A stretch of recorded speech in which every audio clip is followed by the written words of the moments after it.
Selamat datang kembali untuk semua teman-teman. Hari ini saya akan membahas tentang wawancara. Jadi beberapa hal yang akan saya bahas ini nanti akan saya jelaskan cukup panjang. Oleh karena itu saya minta untuk diperhatikan baik-baik. Oke, saya akan share screen terlebih dahulu.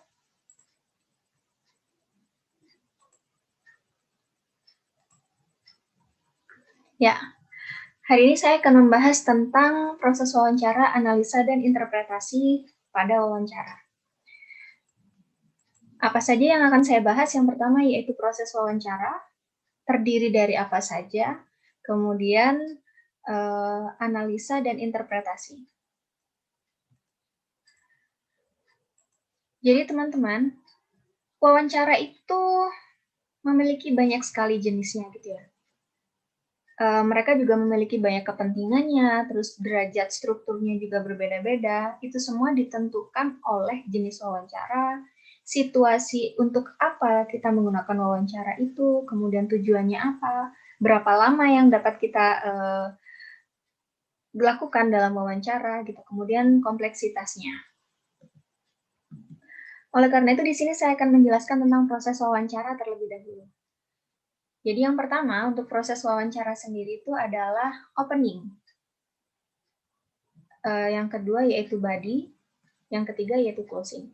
Sebenarnya proses wawancara itu juga beragam, cuman sebagian besar atau basicnya gitu ya. Basicnya itu terdiri dari 3 proses ini. Yang pertama opening, kemudian body, dan yang terakhir yaitu closing. Untuk opening sendiri itu sangat menentukan ya.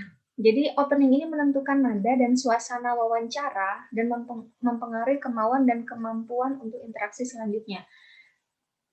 Ibaratnya kayak misalnya teman-teman sudah melihat first impression gitu ya dari seseorang ataupun dari suatu benda gitu. Itu yang akan menentukan interaksi selanjutnya gitu. Otomatis opening di sini sangat penting untuk dibuat sebaik mungkin gitu ya. Sebaik mungkin bukan berarti dibuat-buat gitu ya, enggak. Cuman kita rencanakan sebaik mungkin. Nah, di opening ini sangat penting untuk memotivasi dalam artian mutual product. Artinya apa? Mutual product di sini adalah menguntungkan juga bagi interviewer, namun juga menguntungkan bagi interviewee gitu. Karena apa? Untuk melakukan suatu wawancara itu kita tidak boleh membuat beban di salah satu pihak. Jadi kedua belah pihak ini harus merasakan ada suatu keuntungan yang didapat setelah melakukan wawancara tersebut. Kemudian dalam melakukan wawancara usahakan melakukan dialog ya, bukan monolog. Jadi dialog adalah proses dua arah gitu ya. Jadi dari interviewer dan interviewee. Jadi bukan hanya interviewer yang ngomong terus dari awal, kemudian interviewee diam gitu ya. Jadi usahakan dalam melakukan interview itu prosesnya itu dialog, ada timbal baliknya. Gitu. Kemudian oleh karena itu, dalam melakukan opening ini bisa jadi akan membuat wawancara menjadi yang pertama serius atau ringan gitu ya. Jadi berdasarkan openingnya saja kita bisa melihat endingnya nanti wawancara ini bakalan serius atau bakal ringan gitu. Kemudian wawancara ini akan optimis atau malah pesimis gitu. Kemudian profesional atau non profesional, formal atau informal, mengancam atau tidak mengancam. Jadi opening ini sangat menentukan dalam berjalannya proses wawancara. Santai atau tegang. Oke. Kemudian dalam melakukan opening itu ada 2 proses, teman-teman. Yang pertama yaitu rapport. Rapport itu menjalin hubungan ya, menjalin hubungan dengan IT-nya atau interviewee. Rapport yaitu menciptakan dan mempertahankan hubungan yang tulus antara pewawancara dan yang diwawancarai melalui peningkatan perasaan, niat baik, dan kepercayaan. Jadi rapport ini goal atau tujuan akhirnya kita membuat rapport ini adalah apa? Yaitu untuk membentuk suatu kepercayaan antara interviewer dan interviewee. Sehingga apa? sehingga nanti proses berlangsungnya interview itu menjadi semakin baik. Selanjutnya, setelah raport, dalam opening itu ada yang dinamakan orientation. Apa itu orientation? Orientation itu adalah kita sebagai interviewer itu menyatakan tujuan, lamanya, dan sifatnya wawancara, kemudian bagaimana informasi tersebut akan digunakan, data yang sudah kita dapatkan tuh untuk apa gitu ya. Terus atau mengapa dan bagaimana mereka dipilih. Bahaslah ini selama pembukaan. Jadi ada dua proses dalam opening. Yang pertama raport, membangun hubungan baik atau kepercayaan dengan interviewee. Yang kedua yaitu kita sebagai interviewer memberitahu, menginformasikan tentang atau orientasi tentang wawancara itu sendiri, yaitu tujuan, lamanya, sifat, seperti itu. Agar sama-sama saling tahu ini sebenarnya wawancara untuk apa sih. Tapi teman-teman dalam melakukan interview kita juga ada beberapa teknik yang bisa kita gunakan ya untuk melakukan opening. Yang pertama yaitu state your purpose. Jadi pada saat melakukan opening, kita harus menjelaskan kepada interviewee kenapa kita melakukan wawancara tersebut gitu. Jadi biar clear di awal gitu ya. Interviewee pun tahu tentang tujuan dari wawancara tersebut. Kemudian yang kedua yaitu summarize a problem. Jadi pada saat kita mewawancarai, kita juga boleh nih memulainya dengan menunjukkan masalah kita tuh apa, masalah interviewer itu apa gitu. Tapi tidak perlu sejelas mungkin sampai waktunya habis gitu, tidak ya. Contohnya seperti ini. Perusahaan kami sedang melakukan pengembangan yang cukup pesat. Oleh karena itu kita membutuhkan karyawan baru di bidang bla bla bla bla. Nah, itu kan ada suatu masalah yang akhirnya kita membuat atau mengadakan suatu wawancara. Selanjutnya, explain how a problem was discovered. Jadi bisa juga kita melakukan atau menjelaskan bagaimana masalah dideteksi dan mungkin oleh siapa tanpa menempatkan orang yang diwawancarai dalam posisi defensif atau tidak mengetahui detailnya. Jadi begini, maksudnya dari explain how a problem was discovered, itu bilang saja, ini contoh ya, contoh sebenarnya kita sudah mendapatkan beberapa orang. Tapi kita menginginkan untuk tetap melakukan pengembangan, oleh karena itu kami rasa membutuhkan teamwork yang cukup lebih orangnya. Jadi kita harus menambah orang dalam melakukan teamwork tersebut. Jadi sebenarnya sudah terselesaikan, problem ini sudah discovered gitu ya. Tapi kita ingin menambah karyawan. Oke, kemudian selanjutnya yaitu tentang offer an incentive or reward. Jadi kita juga boleh nih mengungkapkan suatu keuntungan yang akan mereka dapatkan ketika bergabung dengan kita atau ketika wawancara ini sudah selesai gitu ya. Kita boleh mengungkapkan tersebut, tapi jangan PHP. Maksudnya jangan terlalu tinggi dan tidak sesuai dengan kenyataan yang nantinya akan diberikan.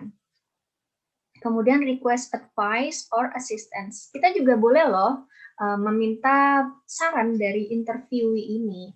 Menurut Anda kira-kira apa yang harus Anda lakukan? Apa yang harus kami lakukan gitu. Intinya melibatkan interviewee, contohnya agar apa sih? Agar mereka itu juga mulai merasa kita percayai gitu ya. Kayak misalnya kita bertanya tentang menurut Anda bagaimana tentang sistem rekrutmen di perusahaan kami gitu kan. Nah, mungkin Anda ada saran atau mungkin di perusahaan yang dulu mungkin misalnya kayak gitu. Nah, boleh sesekali boleh membuka atau melakukan opening dengan itu, tapi tidak terlalu luas ya, karena kita nanti bisa kehabisan waktu untuk melakukan atau masuk ke the body-nya. Selanjutnya yaitu refer to interviewee's position on an issues. Jadi maksudnya ini adalah pada saat kita melakukan wawancara gitu ya, kita sesekali juga harus mengetahui isu apa yang sedang dialami oleh interviewee gitu. Sehingga kita bisa menjadikan itu menjadi suatu topik pembicaraan untuk kita lakukan selanjutnya. Selanjutnya, identify the person who sent you. Kita juga boleh loh sebagai teknik opening memberikan statement kepada interviewee. Jadi begini, berdasarkan rekomendasi dari rekan kerja saya bernama Bapak X, gitu ya. Bapak X merekomendasikan Anda untuk masuk di perusahaan kami. Nah, hal itu juga bisa kalian gunakan sebagai teknik dalam melakukan verbal opening. Kemudian identify your organization. Ini maksudnya adalah kita bisa menjelaskan tentang perusahaan kita gitu ya, tentang perusahaan kita sehingga tapi menjelaskan tentang perusahaan kita itu dalam artian perusahaan kita tuh menjadi perusahaan yang cukup penting gitu. Intinya seperti itu sehingga mereka kita tarik ke sini merupakan hal yang cukup membuat dirinya itu merasa terlibat gitu ya, sehingga mereka juga akhirnya merasa oke, kalau begitu saya akan mencoba untuk berkontribusi kepada instansi atau perusahaan ini, seperti itu. Kemudian ask for a specific amount of time. Nah, di sini juga perlu terkadang kita menanyakan gitu ya, atau menawarkan tentang berapa lama kita akan melakukan interview, seperti itu.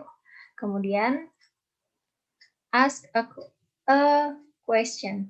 Nah, di sini boleh banget kita sebagai interviewer terkadang memberikan beberapa pertanyaan gitu ya. Pertanyaan ini aja. Pertanyaan yang ringan-ringan aja sehingga membuka jalan untuk membuat percakapan antara interviewer dan interviewee. Itu tadi untuk teknik verbal. Kali ini kita akan berbicara tentang komunikasi nonverbal ya. Komunikasi nonverbal sendiri di sini ada beberapa hal, yaitu yang pertama space atau territoriality. Space atau territoriality itu apa sih? Yaitu jarak ya. Kita berbicara tentang jarak seseorang, ruang, dan membuat perilaku yang tepat. Maksudnya apa? Kita juga harus mengkondisikan tentang jarak kita terhadap interviewee. Jadi tidak terlalu dekat, namun tidak terlalu jauh gitu ya. Jadi setiap orang itu kan pasti memiliki atau membawa ruang pribadinya kemana-mana gitu. Jadi kita harus menyesuaikan hal tersebut. Contohnya apa untuk pengaturan yang ini? Misalnya kita membuat setting tempat yang apakah harus ada meja di depan kita ataukah tidak harus, hanya kursi saja, seperti itu. Kemudian yang kedua adalah appearance, dress, face, and voice. Nah, jangan membuat situasi menjadi buruk. Baik untuk interviewee maupun interviewer, penampilan, baju, wajah, dan suara itu akan selalu dipantau gitu ya. Kita antara interview dan interviewee itu akan selalu memantau hal tersebut. Jadi kita harus menampilkan suatu penampilan yang profesional gitu pada diri kita. Kerapian, kehangatan, kemudian minat untuk saling berkomunikasi dengan mimik wajah itu penting. Itu adalah komunikasi nonverbal ya. Selanjutnya yaitu touch. Nah, selama ini berjabat tangan adalah hal yang cocok untuk membuat hubungan. Jadi salah satu cara nonverbal ya, komunikasi nonverbal pada saat opening yaitu touch, memberikan atau berjabat tangan. Dengan kita memperhatikan budaya-budaya dan kebiasaan yang ada pada orang tersebut atau daerah tersebut. Kemudian reading nonverbal communication. Jadi ini maksudnya adalah ahli teori komunikasi interpersonal menekankan pentingnya petunjuk nonverbal. Jadi di sini ditekankan lagi bahwa komunikasi nonverbal ini sangat penting dalam melakukan opening gitu. Jadi jangan sampai kita wajahnya flat gitu ya. Kemudian udah dari awal tuh kelihatan kayak serem atau galak gitu. Kita tidak seharusnya seperti itu, sehingga apa? Sehingga nanti pada saat diwawancara itu muncul dia yang sebenarnya gitu.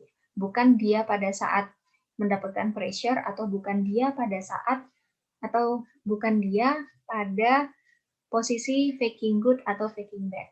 Jadi menunjukkan dirinya yang sesungguhnya. Oleh karena itu, teman-teman, good opening akan menghasilkan motivation and trust antara interviewer dan interviewee, gitu ya. Kemudian, apa yang terjadi jika poor opening, yaitu mistrust and defensive climates. Jadi, interviewee itu tidak percaya dengan interviewer, gitu ya. Jadi, di sana tuh banyak sekali akan banyak sekali kalimat-kalimat defensif yang bukan sebenarnya menyatakan tentang diri interviewee ini sendiri. Lanjut yang kedua, yaitu setelah opening masuk ke body. Di body ini ada 3 hal yang akan kita bahas. Yang pertama adalah interview guide. Jadi setelah opening akan ada body. Nah, di body ini akan ada interview guide atau structure sequence. Maksudnya apa? Nanti kita akan tahu nih pertanyaan-pertanyaan yang akan kita berikan itu urutannya seperti apa sih? Nah, di sini nanti ada macam-macamnya. Selanjutnya interview schedule, ini maksudnya adalah sifatnya dari interview tersebut. Untuk menjadwalkan interview itu sifatnya bagaimana. Selanjutnya yang ketiga adalah question sequences, yaitu tentang urutan pertanyaan yang akan kita berikan. Kalau yang interview guide tadi itu adalah urutan urutan topik yang akan kita pertanyakan, tapi kalau question sequences ini adalah urutan sifat pertanyaan. Kita langsung saja biar lebih jelas. Yang pertama yaitu interview guide, itu ada 2 jenis, yaitu structure sequence yang berarti panduan wawancara memberikan garis besar yang jelas dan sistematis untuk wawancara. Mungkin akan lebih jelasnya nanti kalau kita udah masuk ke contoh. Selanjutnya yaitu developing an interview guide. Dengan tujuan utama Anda, mulailah membuat panduan wawancara dengan menentukan topik utama yang ingin Anda bahas dalam wawancara. Jadi, the body yang pertama adalah tentang interview guide. Bagaimana kita membuat struktur urutan dalam suatu wawancara dan bagaimana kita mendevelop atau mengembangkan suatu guideline interview. Yang pertama, tentang structural sequences, yaitu tentang bagaimana kita membuat urutan tentang pertanyaan-pertanyaan wawancara gitu ya. Yang pertama di sini ada 5 jenis structural sequences. Yang pertama disebut dengan topical sequences, yaitu ketika guideline wawancara yang kita buat mengikuti pembagian alami dari suatu topik atau masalah. Jadi contohnya seperti ini. Jenis the body yang ini tuh contohnya gini. Kita akan mewawancara kepala sekolah gitu ya. Kemudian pertanyaan-pertanyaan yang kita berikan itu urutannya itu sesuai topik gitu ya. Pertama kita akan membahas atau topik kita adalah tentang guru. Bagaimana proses rekrutmennya mereka, pendidikannya mereka minimal berapa, yang paling tinggi itu pendidikan mereka apa. Oke, lanjut. Kita bergerak mewawancara tentang kurikulum gitu ya. Kurikulum mereka yang gunakan apa, terus kelebihan sama kelemahannya itu apa gitu ya. Nah, contoh seperti itu adalah masuk ke topical sequence. Jadi, masuk jenis ke wawancara dengan guideline topical sequence. Sesuai topik. Jenis yang kedua yaitu time sequence. Ketika wawancara yang kita susun itu memperlakukan urutan kronologis. Jadi topik-topik yang kita buat itu berdasarkan kronologisnya. Contohnya apa di sini? Misalnya kita melakukan wawancara kepada orang lansia gitu ya, pada orang yang lanjut usia. Kita wawancara mulai dari lansia ini masih kecil, kemudian SMP-nya bagaimana, SMA-nya bagaimana, sampai dia akhirnya berada di posisi yang sekarang. Nah, urutan seperti ini disebut sebagai time sequence dalam interview gitu ya. Selanjutnya yaitu space sequence arranges. Ini maksudnya adalah pertanyaan yang kita ajukan nanti topiknya itu menurut pembagian spasial atau ruang. Contohnya di sini adalah, misal, seorang orang yang mau membeli rumah di suatu perumahan gitu ya, kemudian atau mau mensurvei gitu, mensurvei untuk beli beberapa rumah untuk perusahaannya, misalnya kayak gitu. Nah, nanti pada saat itu klien ini menanyakan mulai dari awal, mulai dari gerbang gitu ya. Oke Pak, kalau begitu bagaimana gerbangnya? Apakah sudah siap? Lalu setelah gerbang ada taman nggak Pak kira-kira? Setelah taman, di sana apakah ada taman bermain? Kalau saya lihat di denahnya itu ada taman bermain ya Pak ya. Nah, itu berdasarkan space sequence ya, urutan dari letak atau spasial. Selanjutnya yaitu cause to effect sequence, mengeksplorasi sebab dan akibat. Tapi ini kita tidak harus memulai dari sebab lalu akibat. Jadi boleh akibat dulu baru sebab gitu ya. Contohnya apa? Contohnya ini misalnya adalah ada suatu kecelakaan di sekolah gitu ya. Si pewawancara ini boleh memulai topiknya itu dari akibatnya dulu. Misalnya,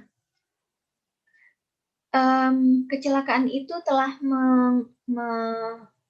menelan 10 korban, Pak. Itu bagaimana, Pak, penanganannya gitu. Kemudian pada saat itu apa yang terjadi, Pak?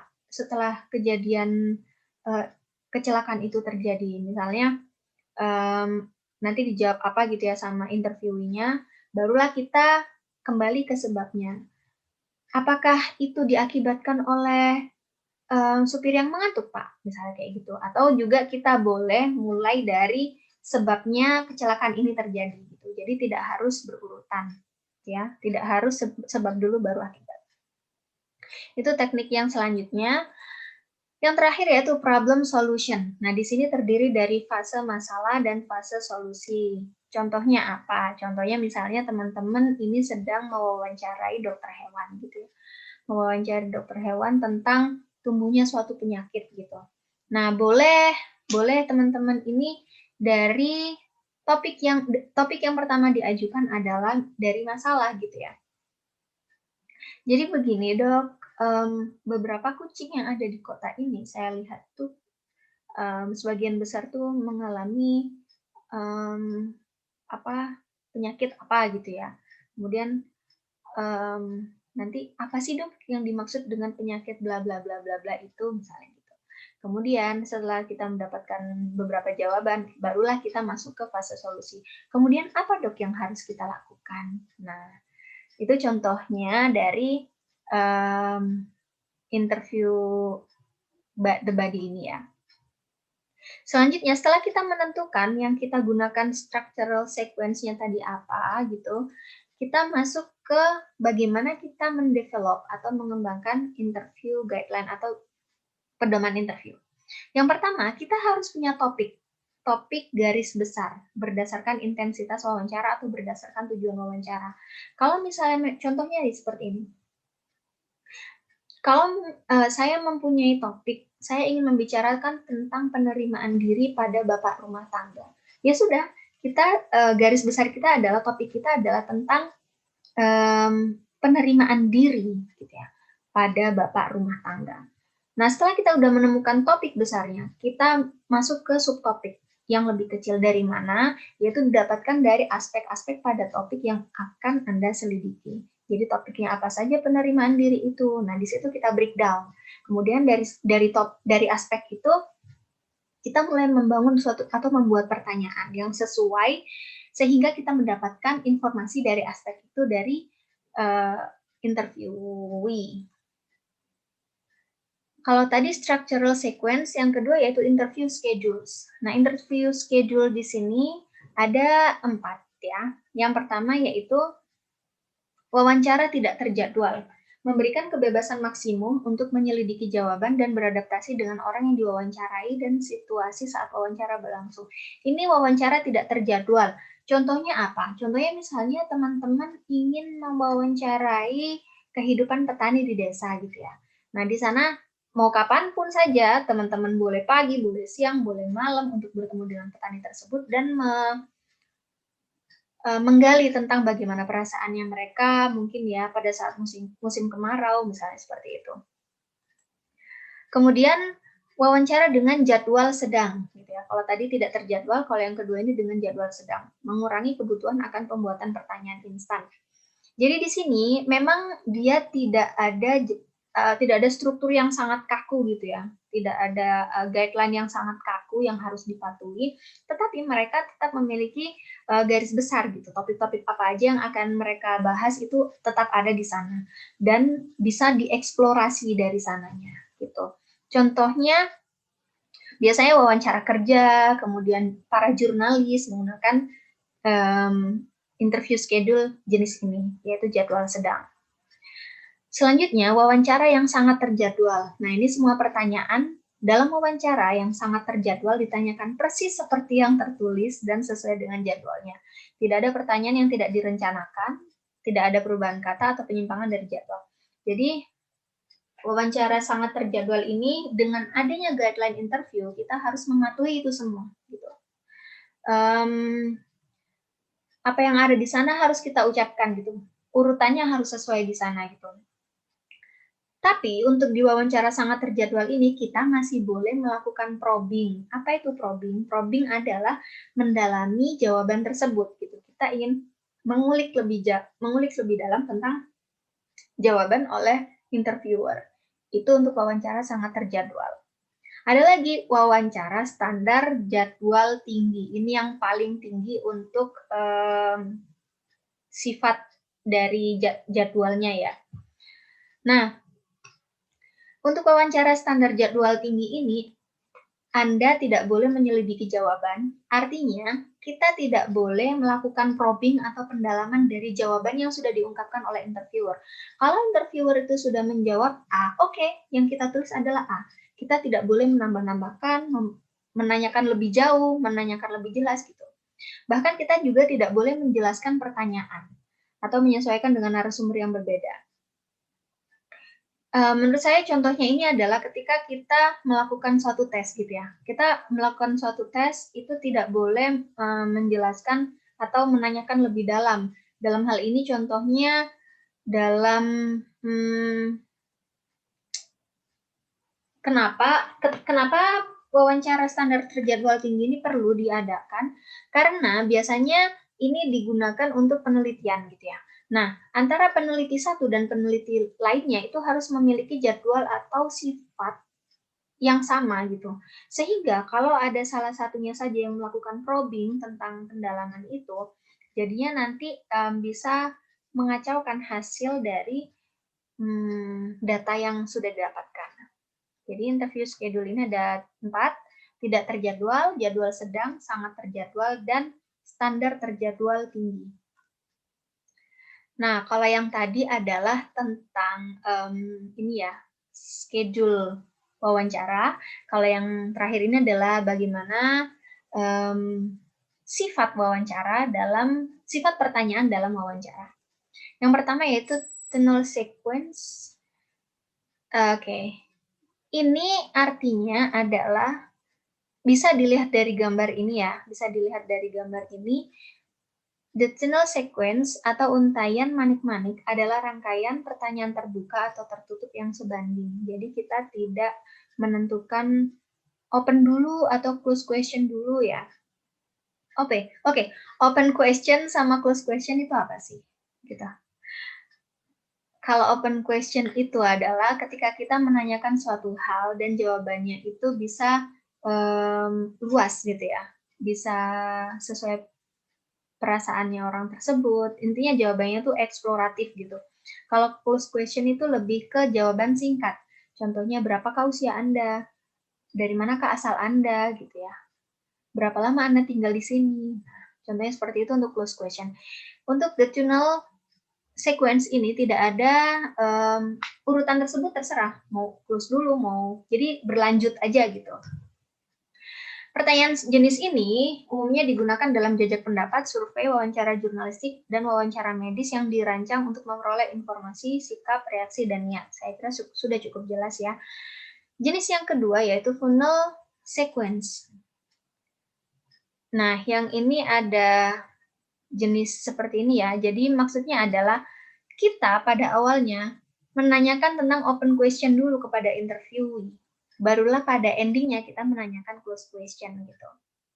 Funnel sequence dimulai dengan pertanyaan yang luas dan terbuka dan dilanjutkan dengan pertanyaan yang lebih terbatas.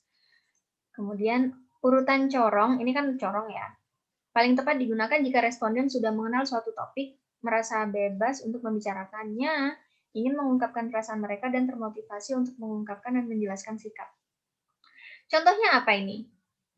Contohnya untuk funnel sequence ini adalah karena kita berangkat dari open question dulu, kita bertanya sesuatu yang eksploratif dulu ya, baru nanti ke close question. Contohnya seperti ini. Kita mewawancari petani yang di desa yang menanam padi pada musim kemarau, ya.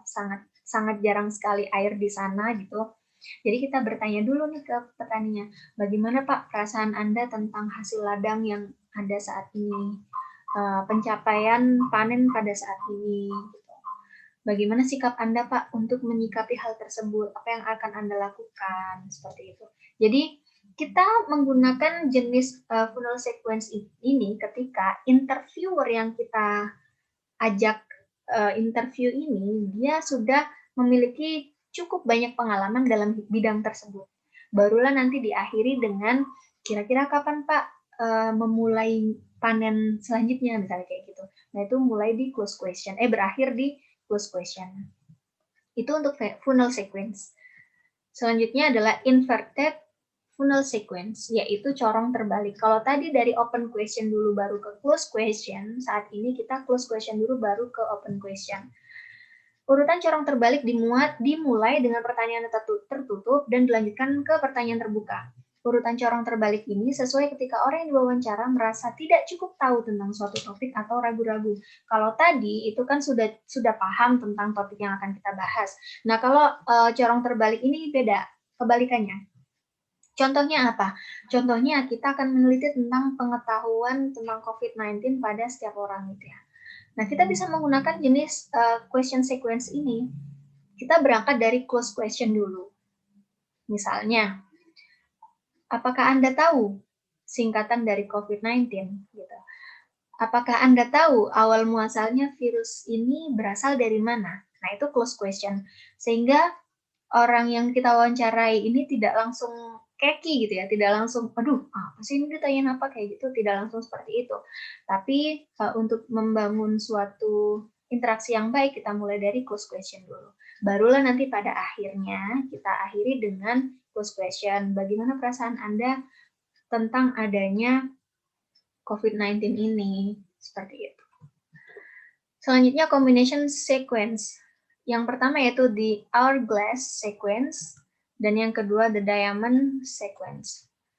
Kurang lebih sama ya, jadi kalau hourglass itu kayak ini ya, gelas waktu, jadi dari open, close, kemudian open lagi, kemudian the diamond itu dari close, open, ke close lagi.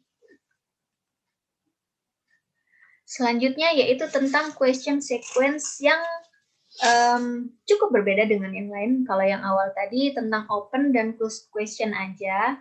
Kalau yang ini adalah quinta-dimensional design sequence.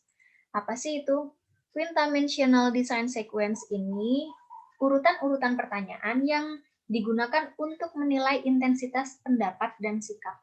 Jadi memang urutan-urutan ini, jenis yang ini adalah kita sangat bertujuan untuk mengetahui sikap dan pendapat seseorang tentang hal tersebut gitu. Bahkan keterlibatannya dan penekanannya dia juga tentang hal tersebut gitu.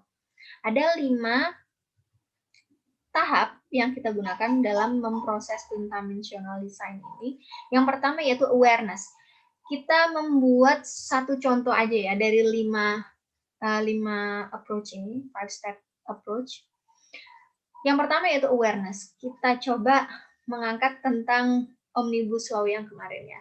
Jadi misalnya kita ingin mengetahui pendapat seseorang tentang Omnibus Law gitu ya. Kita pengen tahu lah tentang tentang pendapat orang tersebut tentang Omnibus Law. Yang pertama kita tanya dulu tentang awareness-nya dia, yaitu apakah Anda tahu tentang Omnibus Law? Nah, setelah itu kita tanya tentang uninfluenced attitude. Contohnya adalah ini kan adanya pengaruh atau tidak gitu ya terhadap kehidupan orang tersebut. Nah, kita bisa menanyakan kalau yang tadi apakah Anda tahu tentang Omnibus Law. Nah, yang kedua ini adalah apakah Omnibus Law itu akan berpengaruh kepada kehidupan Anda? Jadi adakah pengaruh gitu ya terhadap kehidupan Anda? Selanjutnya specific attitude, kita bisa menanyakan apakah Anda sendiri, sikap Anda gimana kepada Omnibus Law ini? Apakah Anda sendiri setuju dengan Omnibus Law ini? Nah, selanjutnya yang keempat yaitu reason why. Kalau misalnya ini untuk menanyakan pertanyaan sebelumnya ya. Kenapa Anda setuju dengan Omnibus Law? Kenapa Anda tidak setuju dengan Omnibus Law? Seperti itu. Kemudian yang terakhir yaitu intensity of attitude. Nah, di sini lebih kita tekankan lagi intensitas dia, sikapnya dia terhadap Omnibus Law ini bagaimana. Contoh pertanyaannya adalah seberapa kuat Anda mendukung atau tidak mendukung Omnibus Law ini. Gitu. Bisa juga diberikan angka gitu ya untuk gambaran jawaban mereka atau juga bisa dieksplor tergantung oleh pewawancara sendiri. Masuk ke closing, yaitu tentang tanggapi penutupan setiap wawancara seserius Anda melakukan pembukaan, karena setiap interaksi mempengaruhi relasional secara positif atau negatif. Jadi jangan mentang-mentang wawancara udah mau selesai gitu ya, jadi ya udahlah buruan selesai gitu, jangan seperti itu. Jadi harus tetap profesional seperti Anda melakukan opening tadi. Selanjutnya adalah wajar untuk rileks dan lengah saat penutupan semakin dekat. Itu merupakan hal yang sangat wajar gitu ya. Apalagi kalau misalnya seharian sudah melakukan wawancara ke 15 orang gitu ya. Itu merupakan suatu yang hal yang wajar, tapi jangan ditunjuk-tunjukkan gitu. Selanjutnya memberi sinyal penutupan secara nonverbal sebelum bertukar kata. Jadi begini, ada kalanya kita juga perlu memberikan sinyal-sinyal nonverbal gitu ya. Contohnya kita langsung melihat jam tangan gitu ya. Kemudian atau mungkin bertanya jam berapa ini kira-kira, atau mungkin melihat jam dinding gitu untuk menandakan kalau proses wawancara kita akan segera berakhir gitu. Nah, panduan untuk closing interview yang pertama yaitu buatlah penutupan dialog daripada monolog. Seperti yang saya ungkapkan tadi pada opening, untuk closing sendiri ini juga kita perlu melibatkan dia dalam melakukan interaksi. Jadi jangan, oke, sudah selesai kalau begitu ya, nggak ada pertanyaan kan? Oke, kita selesai. Nah, jangan seperti itu. Jadi perlu adanya dialog di sana. Yang kedua, bersikap tulus dan jujur saat menutupnya. Jangan membuat janji atau komitmen yang tidak dapat atau tidak akan Anda tepati. Misalnya, kita habis wawancara dengan kandidat gitu ya, terus kita membuat janji, oke, nggak apa-apa, 2 hari lagi kayaknya bakal lolos sih, kesini aja deh. Nah, kayak gitu jangan. Jadi kita jangan memberikan harapan palsu gitu ya, jangan membuat janji kalau misalnya itu masih belum pasti. Berikan informasi seprofesional mungkin, sediplomatis mungkin, yang seadanya gitu ya. Ketiga, atur wawancara untuk menghindari terburu-buru dalam menutup. Misalnya kita mulai wawancara jam 11 gitu ya. Karena jam makan siang itu jam 12, jadi sebelum jam 12 kita harus selesai gitu. Jangan buru-buru dalam melakukan closingnya nanti, udah jam 12 kurang 3 menit baru melakukan closing gitu ya. Atau malah lebih. Jadi kita harus mengaturnya. Keempat, pihak lain akan mengamati dan menafsirkan semua yang Anda katakan dan lakukan, dan semua yang tidak Anda katakan dan jangan lakukan. Sampai Anda tidak terlihat. Jadi teman-teman, bukan hanya kita yang memperhatikan interviewee, tapi terkadang interviewee juga memperhatikan kita. Jadi mulai dari opening sampai closing tetap bersikap profesional. Bahkan sampai pada saat kita misalnya keluar dari ruangan gitu ya, kita juga tetap menunjukkan profesionalisme kita. Kemudian kelima, jangan memperkenalkan topik atau ide baru atau mengajukan pertanyaan ketika wawancara sebenarnya sudah hampir berakhir gitu ya. Kita udah mau selesai nih, tapi kita membuat pertanyaan baru. Ya, untuk proyek yang di perusahaan lama kamu tadi gimana ceritanya? Nah, jangan sampai kayak gitu karena itu semakin membuat panjang gitu ya, nggak selesai-selesai interviewnya. Oke. Nah, teknik closing yang bisa dilakukan yang pertama yaitu menggunakan pertanyaan clearinghouse. Maksudnya gimana? Memungkinkan Anda untuk menentukan apakah Anda telah membahas semua topik, menjawab semua pertanyaan, atau menyelesaikan semua masalah. Jadi kita clearinghouse pada saat closing. Contohnya adalah sepertinya semua pertanyaan sudah saya ajukan dan semua jawaban saudara juga sudah saya record. Kira-kira apakah ada ya sesuatu yang ingin Anda informasikan kepada kami sebelum saya tutup interview ini? Nah, contohnya seperti itu. Ada beberapa pertanyaan clearinghouse.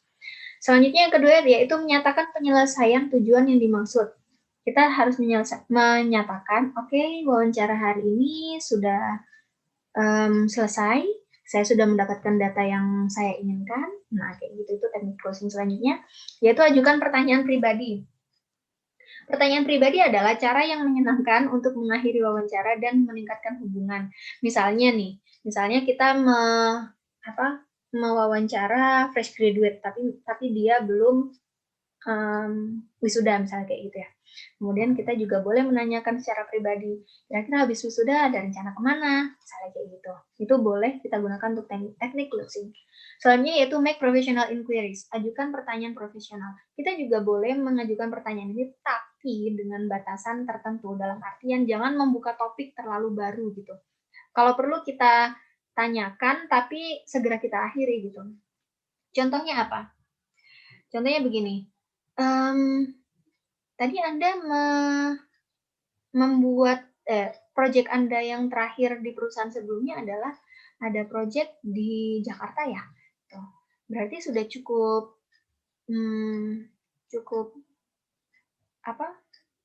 prosesnya sudah mau selesai gitu ya. Oh iya Pak, sudah. Oke, kalau begitu. Sukses ya kalau gitu, semoga bisa berlanjut sampai Bapak akhirnya bisa menemukan atau memberikan reward untuk hasil kerja untuk perusahaan lama yang Bapak tempati, misalnya kayak gitu. Jadi kita menyentil sedikit tentang profesionalisme dari interviewer. Selanjutnya sinyal bahwa waktu sudah habis, patuhi batas waktu yang disepakati sebelumnya. Misalnya, oke, sudah jam 12, saya rasa sudah selesai waktu wawancara, kayak gitu. Selanjutnya jelaskan alasan penutupan.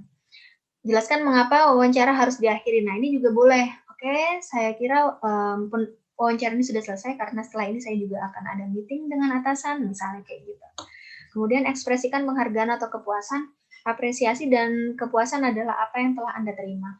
Oke, cukup banyak sekali informasi baru yang saya dapatkan dari Bapak. Terima kasih banyak atas waktunya. Misalnya kayak gitu ya. Selanjutnya atur untuk pertemuan berikutnya jika memang ada pertemuan berikutnya. Kalau misalnya emang nggak ada, jangan membuat janji gitu ya.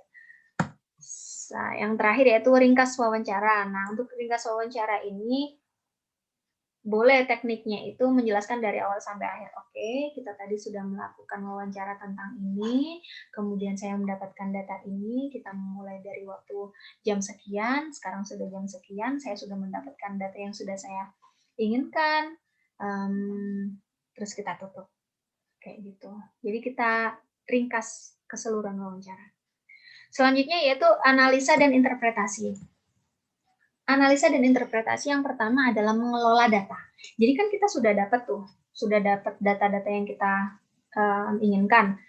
Baik itu secara tertulis ataupun itu secara menggunakan tape recording gitu ya, rekaman. Nah, yang pertama yaitu mengelola data. Bisa menggunakan wawancara rekaman kaset, kemudian kita transkripsikan rekaman itu, kita tuliskan rekaman itu. Setelah sudah kita tuliskan, kita pelajari, kita melakukan reduksi, pengurangan, dan kita analisis teksnya. Bagaimana caranya? Yaitu menandai apa yang menarik dalam teks, kemudian kita melakukan profiling gitu ya, kita melakukan klasifikasi gitu ya terhadap tema data wawancara. Selanjutnya, kita membuat dan menganalisis koneksi tematik. Nah, dari klasifikasi yang sudah kita buat ini tadi, kita temakan, kita klasifikasikan berdasarkan tema-tema yang ada, yaitu misal sesuai dengan aspek yang sudah kita buat dalam guideline interview gitu. Oh, pernyataan dari Bapaknya ini berarti masuk ke aspek yang ini. Oh, pernyataan yang ini berarti masuk aspek yang itu. Oh, pernyataan yang ini kalau tidak penting tadi kan yang direduksi ya, masuk ke yang sebelumnya. Selanjutnya, setelah kita menganalisis koneksi tematik, lanjut ke menafsirkan atau interpretasi materi. Yang pertama yaitu mengelola data. Pertama-tama harus mendapat akses dalam mengatur data ini dulu. Jadi kita harus melacak atau mengurutkan dulu ya. Misalnya mulai dari formulir informasi peserta, informed consent, kemudian kita juga perlu membuat pelabelan kaset audio gitu ya, pengelolaan file ekstensif, kita harus filing gitu ya. Oh, ini informed consent, oh ini bagian yang ini, oh ini bagian yang ini gitu. Jika memang ada file cetaknya. Atau file rekaman pun juga kita perlu lacak gitu ya. Misalnya, oh ini pertemuan yang pertama, ini pertemuan yang kedua, kayak gitu. Salah satu tujuan dari pekerjaan administrasi ini adalah untuk dapat melacak data wawancara ke sumber aslinya pada rekaman wawancara di semua tahap. Hindari analisis mendalam terhadap data wawancara sampai menyelesaikan semua wawancara. Misalnya, hari pertama melakukan wawancara, kemudian sudah menganalisa, sudah menyimpulkan suatu kesimpulan tentang klien kita. Nah, itu jangan sampai boleh kita analisa, tapi jangan menjadi analisa akhir gitu ya. Kita hanya mempelajari saja dulu, kita mereduksi dulu, sehingga kita melakukan analisa di akhir wawancara. Kemudian selesaikan semua wawancara, kemudian pelajari semua transkrip. Dengan cara itu dapat meminimalkan pemaksaan pada proses generatif wawancara apa yang menurut interview pelajari dan dari peserta lain. Contohnya seperti ini. Saya akan mewawancara tentang ini tadi ya, penerimaan diri pada bapak rumah tangga. Saya sudah pernah mendapatkan resource atau referensi gitu ya. Kalau misalnya penerimaan diri bapak rumah tangga itu sangat rendah, misalnya kayak gitu, di penelitian sebelumnya. Nah, karena saya sudah berpikir demikian gitu ya, saya akhirnya kalau misalnya mendapatkan data dari bapak ini, saya kayaknya kecenderungannya tuh tetap ke sana juga gitu loh. Nah, itu yang bahaya gitu. Jadi jangan sampai membuat konklusi awal sebelum menyelesaikan semua wawancara. Selanjutnya yaitu kalau yang tadi adalah mengelola data berdasarkan filing ya. Selanjutnya yaitu tape recording interview. Wawancara mendalam harus direkam. Ini saran yang sangat manfaat. Jadi jangan sampai tidak merekam gitu ya, agar kita juga tidak lupa dengan apa yang ucapkan oleh klien. Tapi jangan lupa untuk meminta izin terlebih dahulu bahwa percakapan ini akan direkam dan sebagainya. Setiap kata yang diucapkan mencerminkan kesadarannya. Jadi, jangan sampai ada kata-kata yang terlewat. Oleh karena itu, kita harus merekamnya. Pewawancara dapat menggunakan kaset untuk mempelajari teknik wawancara mereka dan memperbaikinya. Kemudian, tampaknya alat perekam dapat menghambat peserta, tapi mereka segera melupakan perangkat tersebut. Jadi, kadang ada kekhawatiran dalam diri kita ya. Nanti ini kalau misalnya ada recorder tape gitu ya, atau ada handphone yang Bapak saya taruh sini ya, ini untuk merekam. Nanti malah dia terganggu gimana dong, misalnya kayak gitu. Itu memang tampaknya awalnya itu terganggu, tapi lama-kelamaan dia akan melupakan hal tersebut. Berdasarkan buku yang saya baca, tulisannya seperti itu.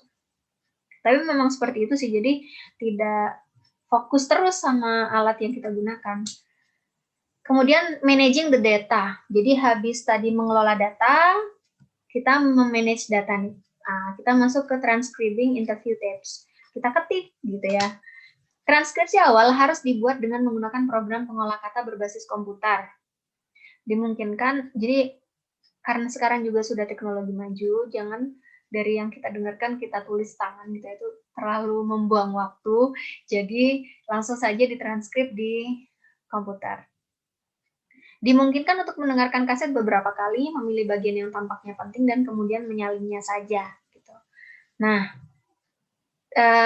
dengan hal ini, teman-teman, kalau pengalaman saya pribadi, Kan itu kan agak susah ya kita melakukan typing dari, misalnya kalau interviewer kita apalagi ngomongnya cepet banget gitu kan jadi buru-buru. Nah, waktu itu saya menggunakan salah satu aplikasi di laptop yang itu temponya bisa dipelanin gitu. Nah, ketika temponya bisa dipelanin, kita kan ngetiknya bisa agak santai sedikit. Nah, itu salah satu tipsnya. Selanjutnya itu memilih bagian-bagian dari kaset untuk ditranskripsikan dan menghilangkan yang lain, cenderung mengarah pada penilaian diri tentang penilaian dini tentang apa yang penting dan apa yang tidak. Jadi setelah wawancara sudah selesai semua, barulah kita mendengarkan dari awal sampai akhir, terus kita juga boleh mereduksi. Nah, ini juga penting biar tidak terlalu banyak gitu ya. Kita mereduksi hal-hal yang tidak perlu kita transkripsikan, misalnya dia menceritakan tentang hal yang tidak ada hubungannya sama sekali dengan penelitian ini. Nah, itu boleh kita reduksi. Sewa transcriber jika perlu. Kalau misalnya waktunya sedikit, boleh menyewa orang untuk menuliskan. Nah, ini harus mencatat semua sinyal nonverbal. Ini juga penting, teman-teman. Jadi bukan mencatat apa saja yang dia ucapkan, tapi misalnya dia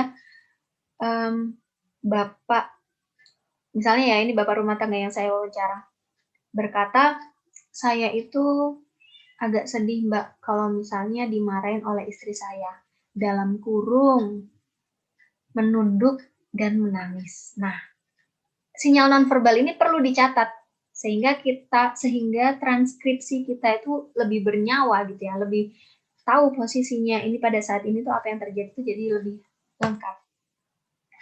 Setelah kita transkripsikan, mempelajari, mengurangi, dan menganalisis teks. Wawancara mendalam menghasilkan teks yang sangat banyak dan harus direduksi menjadi yang paling penting dan menarik. Seperti yang saya bilang tadi ya, yang nggak penting itu silakan dibuang, dihapus. Mengurangi data dilakukan secara induktif daripada deduktif. Maksudnya ini apa? Ini adalah topik-topik yang kita dapatkan itu melalui wawancara. Jadi gini, induktif itu kan dari khusus ke umum ya. Jadi kenapa kita dalam mengurangi data itu harus induktif?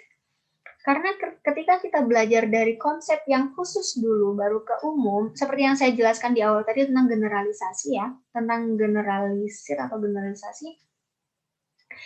Untuk mengurangi data ini kita harus berangkat dari topik-topik yang ada pada kenyataan yang kita jumpai pada saat melakukan wawancara, bukan tentang topik luas yang sudah kita miliki dari awal.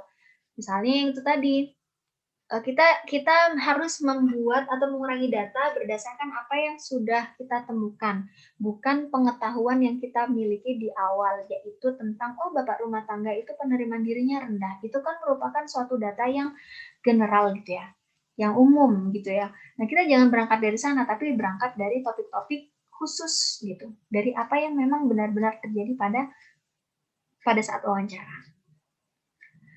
Menandai apa yang menarik dalam teks. Langkah pertama dalam mereduksi teks adalah membacanya dan menandai dengan tanda kurung bagian yang menarik, melakukan penilaian tentang apa yang penting dalam transkrip. Jadi boleh distabilo, boleh diberikan tanda kurung gitu setelah transkripsi itu sudah dicetak.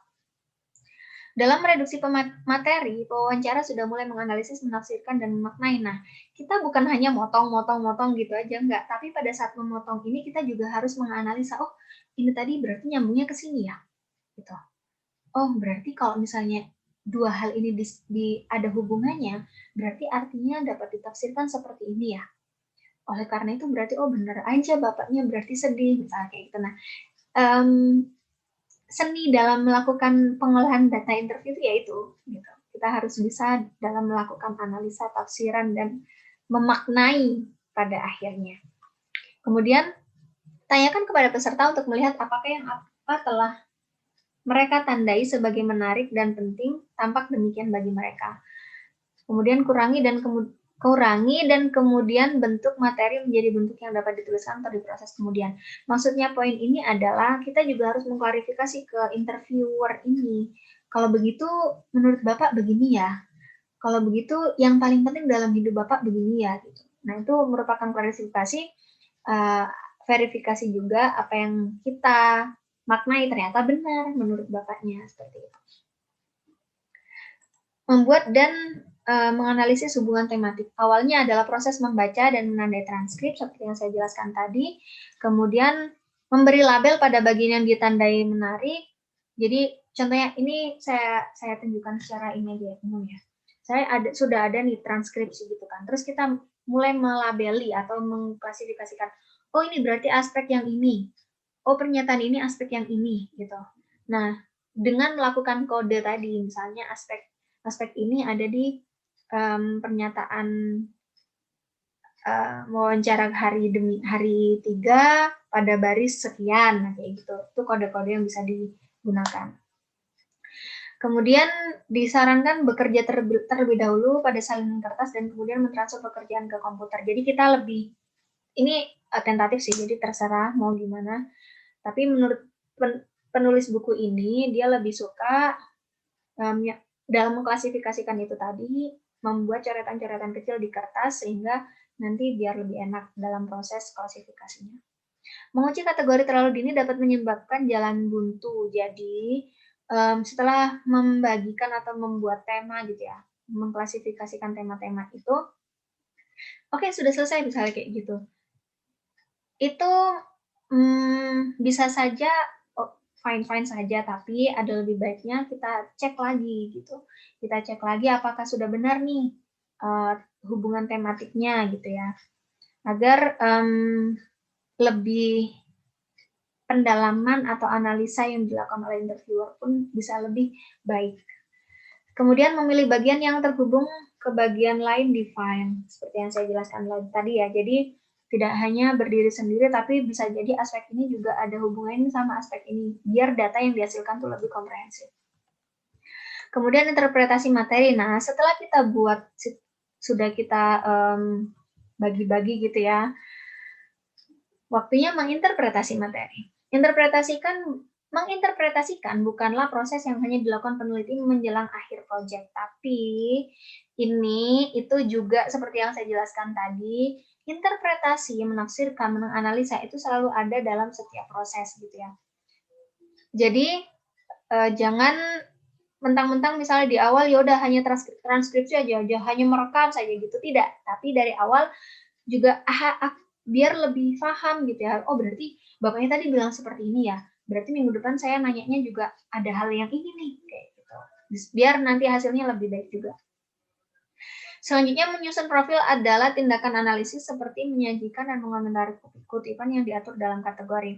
Nah setelah kita sudah menginterpretasi tentang aspek-aspek tersebut gitu ya, kita menyusun profil tentang interviewer ini gitu. Oh ternyata bapak ini memiliki penerimaan diri yang begini, penerimaan diri yang paling dominan pada dia adalah dengan cara ini, kayak gitu. Kemudian tahap interpretasi terakhir sesuai dengan proses wawancara itu sendiri, menanyakan kepada peneliti apa makna pekerjaan mereka. Dalam proses wawancara, peneliti bertanya kepada peserta apa arti pengalaman mereka bagi mereka. Jadi ini kalau yang saya lakukan dalam penelitian saya kemarin itu juga, setelah selesai melakukan wawancara, setelah saya selesai mengolah data gitu ya, sudah sampai akhirnya terbentuk bagan tentang penerimaan diri bapak rumah tangga atau stay at home dad, saya klarifikasikan lagi ke mereka, ini loh Pak yang terjadi seperti itu. Jadi interpretasi itu bukan hanya bagi kita saja, tapi kita juga perlu memflorkan ke interview kita. Tapi kembali lagi ini disesuaikan dengan tujuan dari interview tersebut ya. Jadi kalau misalnya contohnya untuk wawancara kerja, kita juga tidak harus kalau misalnya kandidat itu tidak diterima, masa iya kita harus hubungin lagi terus memberitahu ini loh hasil kamu yang tadi, tidak seperti itu. Jadi disesuaikan dengan situasi dan tujuan dari wawancara itu sendiri. Oke, ini nih referensi yang saya gunakan dari Seidman, Irving, dan Stewart. Thank you. Itu tadi untuk penjelasan interview hari ini. Intinya saya review lagi, proses interview itu ada 3, opening, the body, sama closing, gitu ya. Kemudian dalam melakukan menganalisa, interpretasi, dan memaknai, itu yang pertama mengelola data, kemudian mempelajari, mereduksi, dan menganalisis teks terlebih dahulu, kemudian baru kita menganalisis koneksi tematik gitu ya, berdasarkan aspek-aspeknya, dan yang terakhir menafsirkan interpretasi materi yang sudah diklasifikasikan sesuai temanya. Seperti itu teman-teman, semoga bisa dipahami, dan jangan lupa untuk selalu menjaga kesehatan di masa-masa pandemi ini. Saya tutup. Wassalamualaikum warahmatullahi wabarakatuh.